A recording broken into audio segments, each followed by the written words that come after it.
네, 주요 이슈를 골라서 이야기 쉽게 풀어보는 뉴스픽 시간입니다. 보도국 박병준 기자 나와 있는데요. 박 기자, 오늘 키워드는 뭔가요? 네, 오늘 키워드는요, 코로나와 휴업입니다. 시기가 시기인 만큼 좀 담백하게 그냥 키워드를 꼽아봤는데요. 최근 서산 대산공단과 세종시 정부부처 그리고 서울 구로 콜센터 등에서 직장 내 집단 감염자가 잇따르고 있습니다. 그래서 확진자가 나와서 사업장을 방역하거나 접촉자 검사를 위해서 잠시 사업장 문을 닫는 일도 발생하고 있는데 코로나 사태로 인해서 회사가 휴업을 할 경우에 내 임금과 휴가는 어떻게 적용되는지 관련 내용을 Q&A 형식으로 정리를 해봤습니다. 네, 궁금하네요. 네. 먼저 동료 중에 확진자가 나와서 회사가 휴업을 했을 때 내 임금은 어떻게 되는지 한번 알아보겠습니다.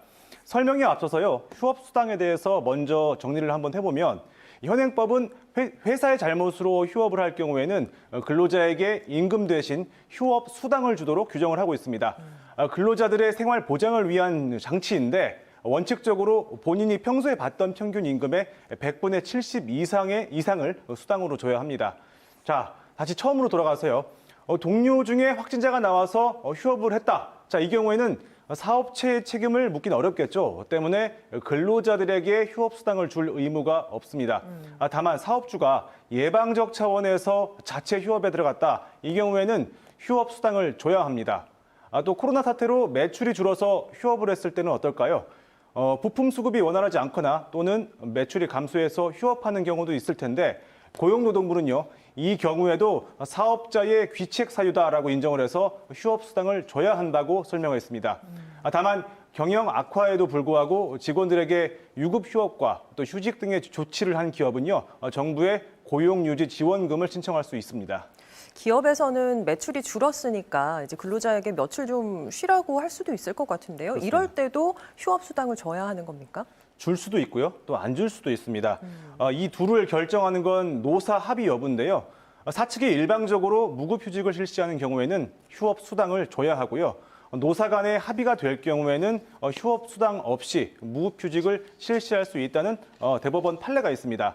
휴업 수당을 주지 않으려고 강제로 연차 휴가를 쓰도록 하는 경우도 있을 수 있는데 연차 휴가는요, 근로자의 의지와 관계없이 회사가 강제로 사용하도록 할 수 없습니다.